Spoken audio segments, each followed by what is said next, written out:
Hi everyone, welcome back to another episode on the Clio. In this episode we've got a number of deliveries turning up. Some parts are starting to come in now for the Clio, so we're going to get those unboxed, show you what needs to be done with those. We've got a couple of new tools to try out and repairing some bits like the headlights, and yeah, enough waffling, let's crack on and get on with the video.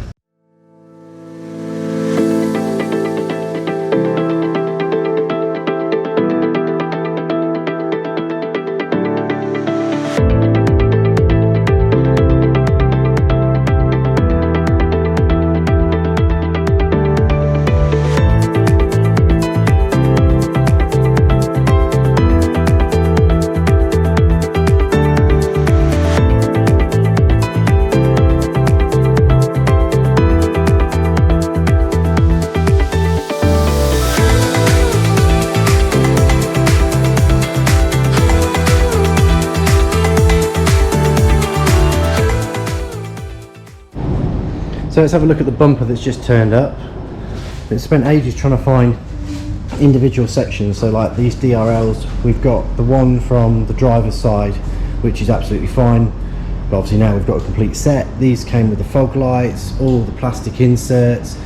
When you go through and start toting up all the bits, like the upper part of the bumper, the lower grille, the surrounds for the DRL lights, and all the bits individually, it was mounting up to like £800 buying anything separately. So we got this at quite a good price. This was just over £500 plus the postage. I've already got the upper section of the bumper from the car. I've also got that fog light and I've got this DRL, so all the bits that I've got I'm now going to sort of get photographed up today and get onto eBay, get those sold, because we just don't need all the extra bits, and we can try and claw some money back. I know for a fact that this upper section alone is selling between sort of £60 and £120 depending on the condition, and the one that we've got is actually in really good condition, with the exception of this corner that's a little bit deformed, but I believe that as soon as it's bolted back into place it will fit any other car without any issue. So what I'm going to do now, I'm going to speak to a spray shop just around the corner and see if they want me to basically strip down all the plastics. I'm going to guess they will. Strip down all the bits that are bolted onto the main plastic section, because obviously this is red and we need it to be black. I've spent ages waiting for a black one to turn up, and quite frankly, considering how complete this was, and most importantly, before I forget, it comes with the wiring loom. So the wiring loom on the back is complete, whereas ours was, this connector for example, was all smashed and torn apart. The connectors that went onto the fog light on the DRL were all torn apart as well. So we now got absolutely everything I need to throw this back on the car as soon as it's been resprayed, and we've got those little bits of chassis damage sorted out. So let's ring the body shop, see what they say, and then there might be a time lapse of just tearing this down. So we've just got the main bumper section to go off for paint.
That's all the bits stripped down. Took off the under tray in the end because it was stopping the main grille section from coming out. And then you've obviously got the rubber kind of diffuser lip on the bottom there. All the little bits and pieces that I pulled out, fog light, wiring loom, random bits of plastic.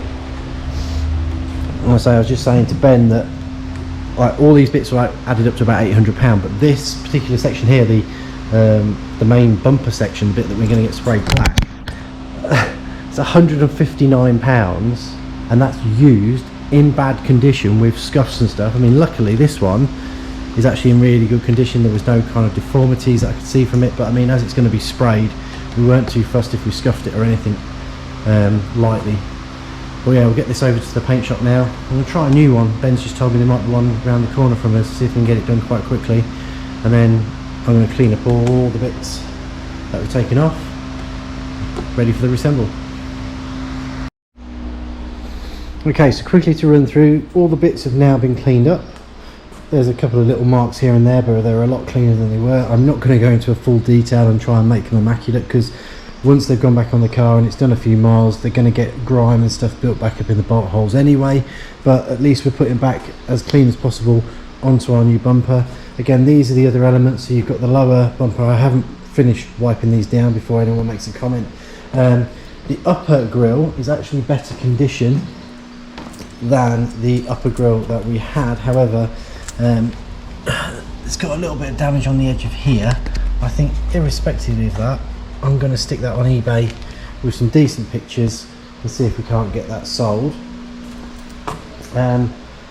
Other thing that I need to work out, and it's going to be a bit more of a in-depth investigation, is this is the connector off the main loom on the car, which plugged into our old loom here. The new loom is absolutely fine, but because it's ripped out all the pins, what I ideally need to do is find someone who's got that loom, cut it, and then reconnect each of the wires onto a new connector, so that we can get that hooked up. So I can't actually plug any of the bumper in, because this is the main connector to it, until I get that sorted out. So I'm going to start searching for partial loom, because I've looked for a whole one, but see if a breaker's got one that they can cut apart, and then you can see how bad the old loom was stretched in the impact.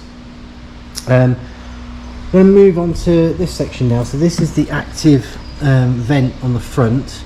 The surround was all damaged, but we have a brand new one from Renault. So I'm going to transplant the actual mechanical part of this onto the new bumper section, so that's all ready to go on, and then we can chuck that bit of rubbish. Okay, so looking on the new part, there is 2 bolts here, and it looks like 3 on the end up here. T20 Torx bit, I believe.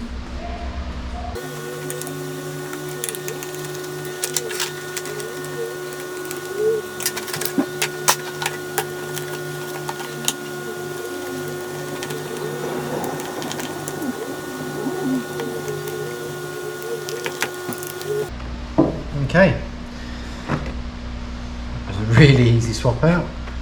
So they've got this rubber section here, which actually, if I remember correctly, when we took apart the bumper in the second video where we did the strip down, this actually sits against something. So as that's rubber, I'm guessing it will mould up against anything that it needs to attach to.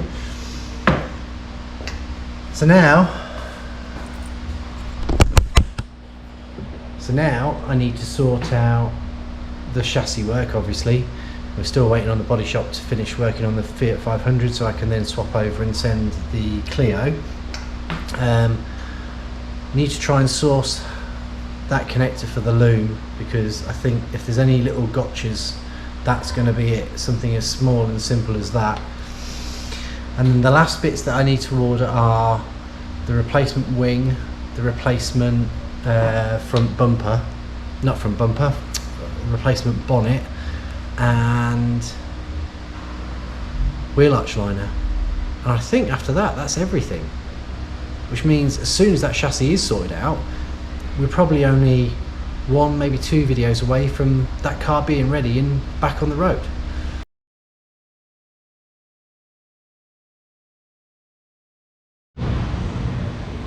Okay, so one of the comments I got from somebody on one of the previous videos was with regards to this bracket that had snapped off on the headlight.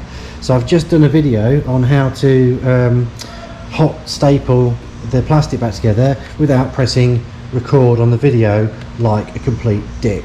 So I'll go through again.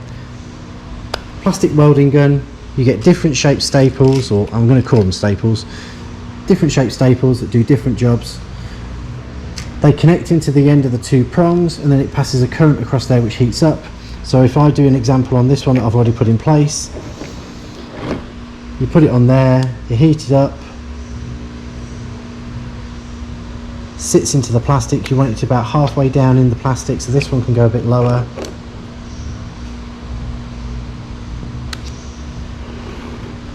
And then those weld the plastic back together. Way stronger than super glue. I mean, look, I can lift the entire headlight from that bracket now, and before it was basically completely disconnected.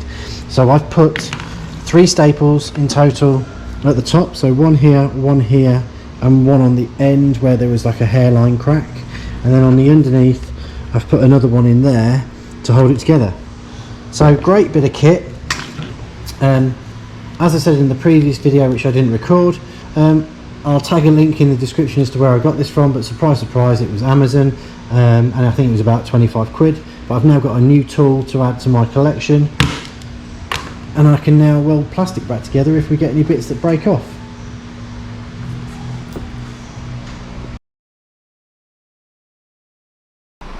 So I've just been to the paint shop earlier today.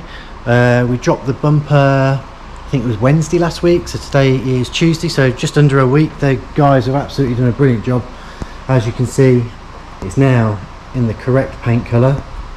You can still see a couple of little bits of the red from behind, but as soon as we put all of the parts back on, which are all laid out here, it will all be hidden up, or covered up I should say. So yeah, so let's crack on and get this bumper reassembled, and then we'll have that all ready to go back on the car, hopefully in a couple of weeks' time.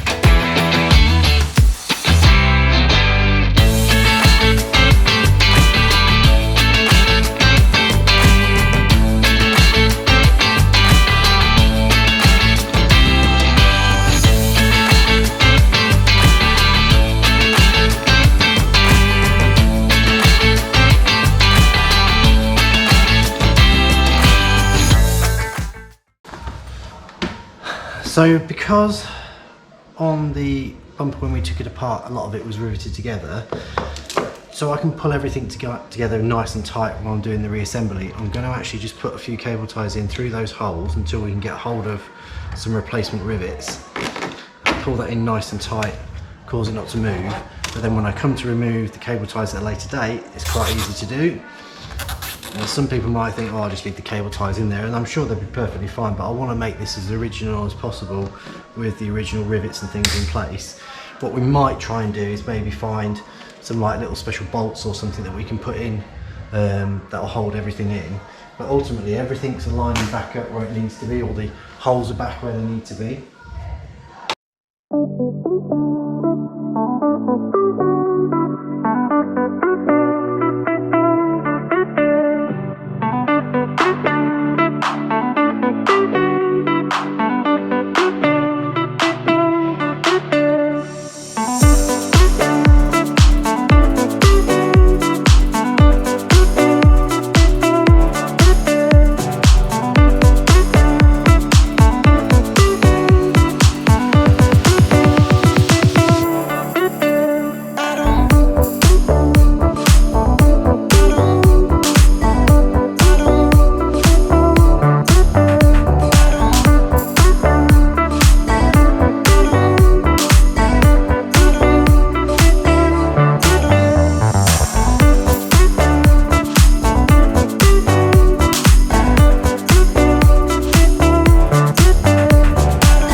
So there we go, that's the bumper all reassembled.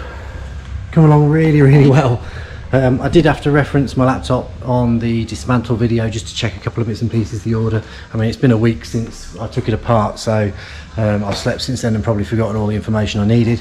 But I say it's gone together. I'm so happy with the paint finish. It's really good. There's a couple of little marks here and there, but we're not too worried about that, because ultimately when this car is all back together, we are going to detail it, give it a good machine polish, get out any of these kind of little minor scuffs and scratches and present it as best we possibly can. So really impressed with the progress, and now we just need to get that chassis sorted out and get this onto the car. I'm so eager to get this build finished and everything back together. Okay, so that brings us to the end of another episode. Hope you've enjoyed the content. Again, if you like what you see, and hit that thumbs up, hit the subscribe button, because I need to know that you're enjoying the content so I can keep churning out more. Please, again, let me know if there's anywhere I can improve. This video has been a bit different to the other ones. I'm trying to build up content on a regular basis, so we had the opportunity to buy that bumper complete, got it down to the sprayers. I say they turned it around in great time, and the finish on it is perfect. Anything else that we can kind of do between now and the chassis work, I will get that on footage, and I get that uploaded as soon as I possibly can. And yeah, hopefully the Fiat 500 should be back end of this week, fingers crossed. We can then switch back to that, do a bit of footage on the Fiat 500, get that car finished, because there is very little left to do on that with the exception of a bit of bodywork, and just keep the channel building and keep that content coming. Thanks again for watching, and I'll catch you in the next one.